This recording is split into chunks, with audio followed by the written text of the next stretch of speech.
Hola, ¿cómo están? Bueno, vamos a hacer un punteado de cuáles son las cosas a tener en cuenta al momento de calcular un límite de un campo escalar.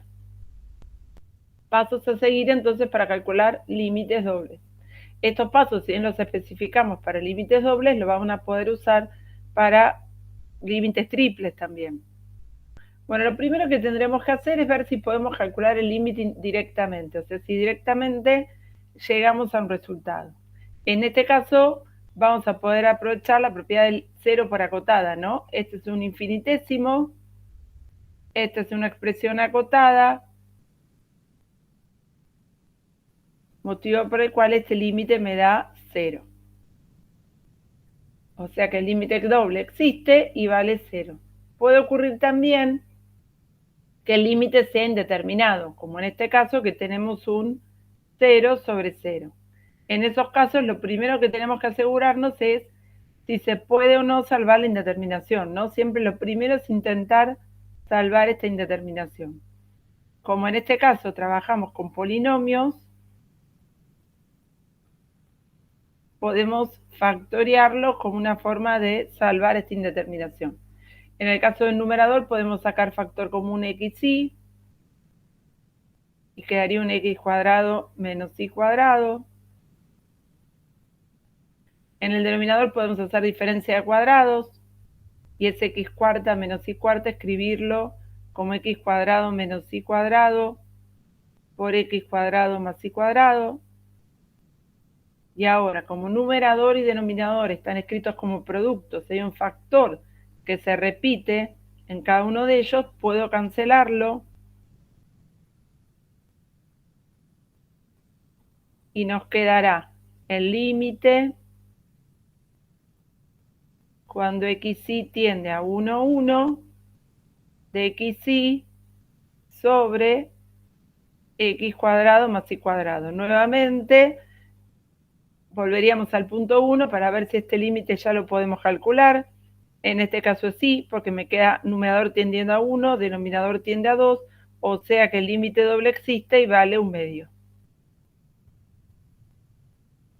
Puede ocurrirnos que no se pueda salvar la indeterminación. Entonces, una de las alternativas frente a este hecho, la más sencilla sería calcular los límites iterados. Esto es, calcular primero el límite en variable x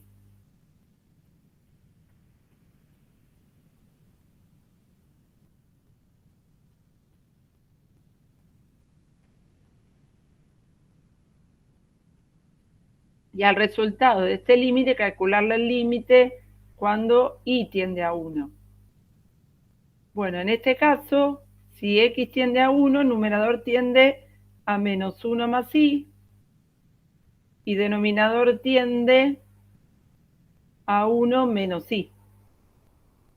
Por lo tanto, nos quedará el límite cuando y tiende a 1 y ahora podríamos escribir todo como, por ejemplo, y menos 1 sobre, y para que nos quede igual podemos hacer un menos factor común abajo y también escribir y menos 1.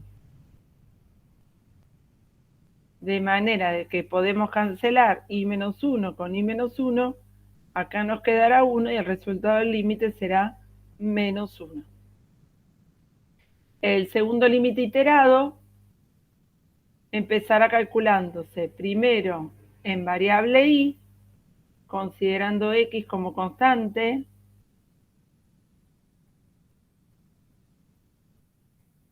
y una vez que calculamos este límite, haremos el límite en la variable x.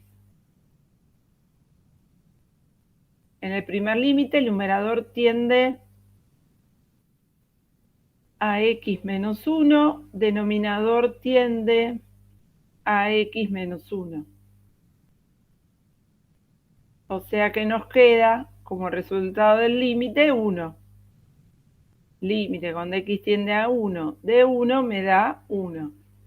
Como ambos límites iterados nos dieron distintos, podemos afirmar la no existencia del límite doble.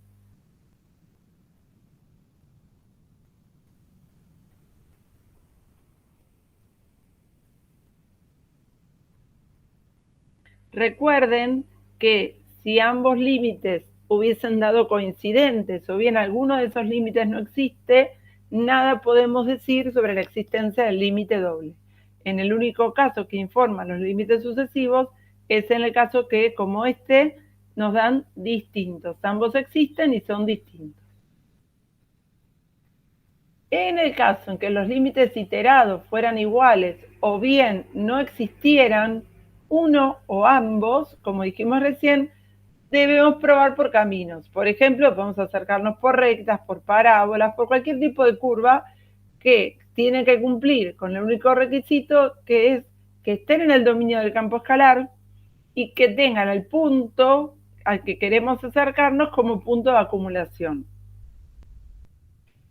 Esto lo podremos repetir hasta encontrar dos caminos para los cuales los resultados nos den distintos o al menos uno para el cual el límite no exista. En el caso que por distintos caminos nos viene dando el mismo límite, no podemos concluir sobre la existencia del límite doble, sino que podemos sospechar que existe el límite y en ese caso hay dos caminos. Uno es volver al límite doble y ver si no había alguna alternativa para salvar esa indeterminación y no nos dimos cuenta, o bien probar por definición que ese es el valor del límite. Recuerden que nunca usando caminos podemos concluir la existencia del límite. Nunca a partir de usar límites por camino, por más que hagamos 800 y nos den todos iguales, nunca se puede concluir que existe el límite doble. Vamos a ver un ejemplo. Por ejemplo, acá. Cuando x tiende a 0, cuando x y tienden a 0, 0, me queda un 0 sobre 0. Numerador ya está factoriado, denominador es suma de potencias pares, por ese motivo no se puede factoriar. Si quisiéramos hacer iterados, en ambos casos nos estarían dando un 0, ya que basta con que x o y tiendan a 0 para que el numerador se anule. O sea que los iterados nos darían iguales y eso no informa nada sobre la existencia del límite doble. Podemos probar acercarnos por rectas, o sea, límites de la forma y igual mx. O sea que haríamos el límite cuando x y tienden a 0, 0 por puntos de la forma y igual m por x.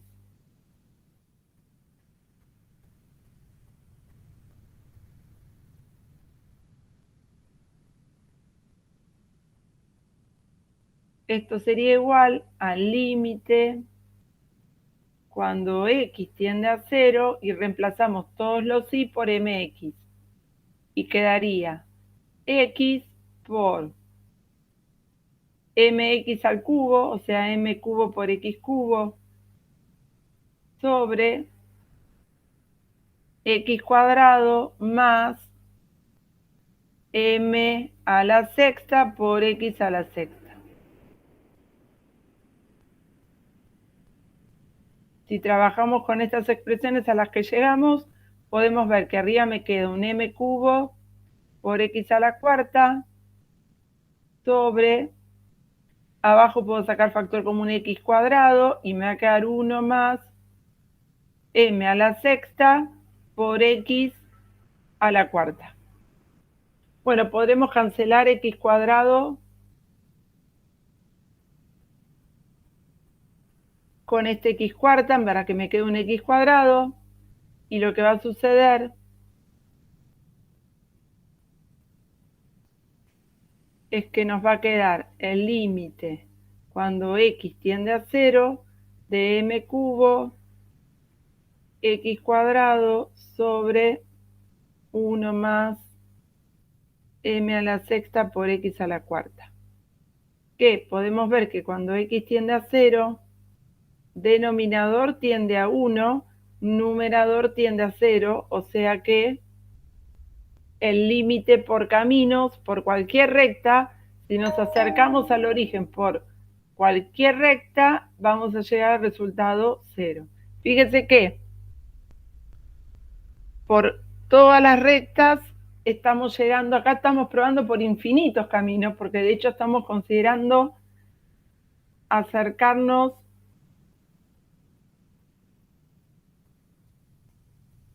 al origen por unas de rectas, ¿no? Puede ser esta recta, podría ser esta recta, podría ser esta recta. ¿Sí? Estamos considerando unas de rectas y para todos los casos, cuando yo camino hacia el origen por puntos que están sobre cualquiera de estas rectas, llegamos como resultado al valor 0. Aún así, aún habiendo tomado infinitos caminos, no puedo concluir que el límite doble existe. Sí podríamos sospechar que si existe, el resultado debería ser 0. Sin embargo, si adoptamos como camino, por ejemplo, la curva x igual a y cubo, podemos observar que el límite cuando xy tiende a 0, 0, acercándonos por puntos de esta cúbica,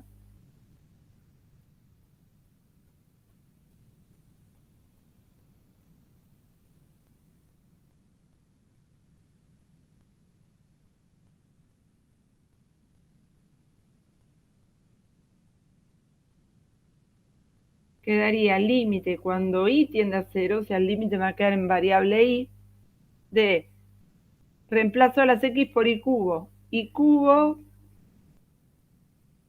por y cubo sobre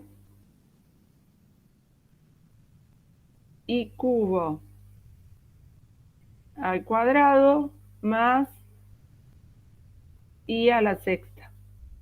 Con lo cual nos quedaría el límite cuando y tiende a 0 de y cubo por y cubo me queda y a la sexta. Acá me queda y a la sexta más y a la sexta, 2 veces y a la sexta, y este límite existe y vale 1/2, ¿no? Ya que los y sextas se pueden cancelar.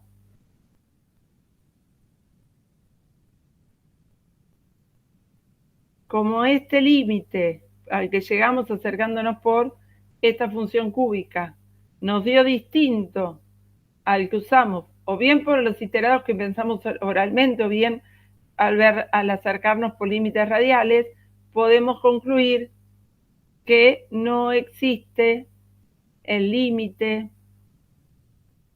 cuando xy tiende a 0, 0 de mi función. Y lo que es importante notar acá es esto que mencionábamos antes, ¿no?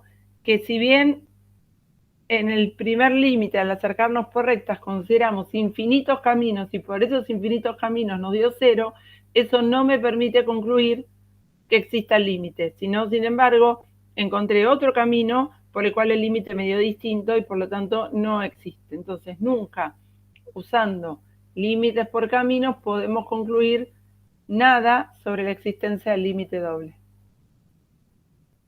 Bueno, y último ejemplo, para también tener en cuenta, en este caso estamos en la misma situación, ¿no? El límite cuando xy tiende a 0, 0 de esta función es un 0 sobre 0. La función y sobre x cuadrado más y cuadrado está definida en R2 menos en el origen. En particular, está definida sobre puntos de la recta x igual a 0. Entonces, fíjese que si nos acercamos a x, al 0, 0 por puntos de la recta x igual a 0,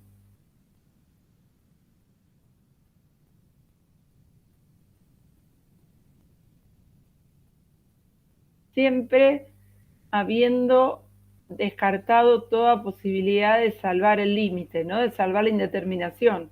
Acá no la podemos salvar porque nuevamente en el denominador, numerador ya está factoriado y denominador tenemos una suma de potencias pares que hace que esto no se pueda expresar de otra manera más sencilla. Una vez que eso lo agotamos, trataremos de probar que el límite no existe, en este caso usando caminos, y podemos observar que el límite cuando y tiende a 0, considerando x 0, me queda y sobre y cuadrado, o sea, queda el límite cuando y tiende a 0 de 1 sobre y este límite me da infinito. No existe el límite por puntos de la recta x igual a 0 y esa también es condición suficiente para afirmar la no existencia del límite doble.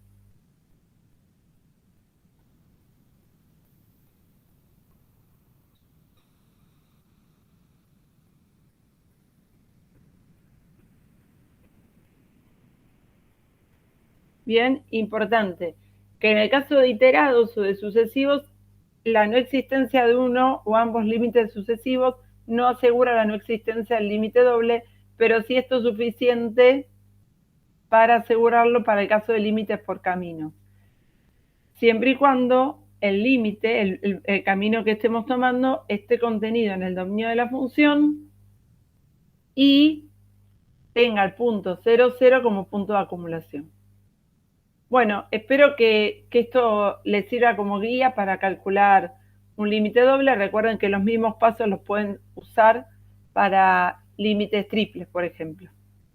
Cualquier consulta, saben que la pueden plantear en el foro y bueno, nos estamos viendo en un próximo video. Muchas gracias.